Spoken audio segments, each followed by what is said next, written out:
ubwanyuma y'ubwinji bw'amizi omugera gwa Rwizi kweyongera kucendera ekyaresireho kweyongera kw'ibura ry'amizi omu kyanga ky'amashuma ga burenje rw'izoba hamwe n'ebicweka bya Cattle Dry Corridor. Gavumenti kurabira omu minisitule y'eby'amizi n'obuhangwa hamwe n'ekitongore kya National Water and Sewerage Corporation bakatandikaho projekiti ejo mu mwaka gw'2022. Kanyenda kubamanyisa ngo twine amakuru marungi go kugira ngo ehwire amezi tugatwitingira aha mpaka tugapampinga gazambara kilometers nkaga n'amezi marungi munonga. Treatment unit sezes twina aha zikirinsya zine technology ya higuru nubaga treating oshanga tabidite R0 NTU mweno shanga gari amezi marungi munonga no bakugato mu grass gugatahana gataha mu msite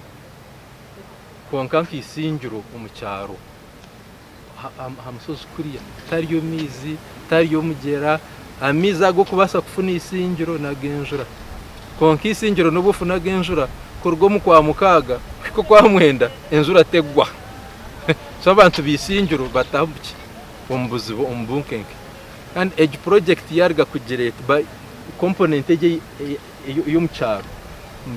mbaza kureyinga kilometer wenda za pipes hihiburuka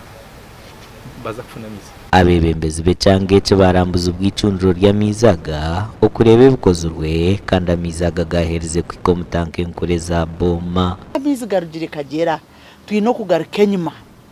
tukakwata je River Rwizi habo kuba gona guturu kukozesa tigarabe ngaruga kagera neija kongesereza kandi muno kutuyamba omubwiro bw'ecyanda konka River Rwizi yitu no mwana witu n'ekintu kitu tusheme kugaruka kureba mutwaje bangira yagaruka mu buteka ekabasa kutuhereza amizi agutwakubasa kukozesa nkasite tinkubasa kubyama nkagojegera nkazo muturo nkagira ubusingi ndukora abantu bambarira district bambarira cité na nabarwa mpara bateka hora nabamasaka na kiruhura bakutunga amizi ga kagera nyontini ninti ko kurebeka ngo umuringo gona nito tushime ko tutunga amizaga tunyo project ejine nyura amizi garuka ikartazi miliyoni 30 burizoba agarukwija kwe guitar tazi miliyoni 16 ezuru kurgo mugera gwa Rwizi kana go kagera yonka twihayo miliyoni 12 kandi mbara ntwenda miliyoni 20 so ezo miliyoni 8 ntekwa kuzihomora kajya kugira ngo harona na harkabare road twahakinga ntatekwa gumaho nta supplementing kagera ne supplementing Rwizi so turwana ha Rwizi so ba engineers kurigera umurimo go nareba ninde ngo bakozera umurimo mu Rwizi so twena twaguma tukore ibintu nkebi tutari kushama kure sente za government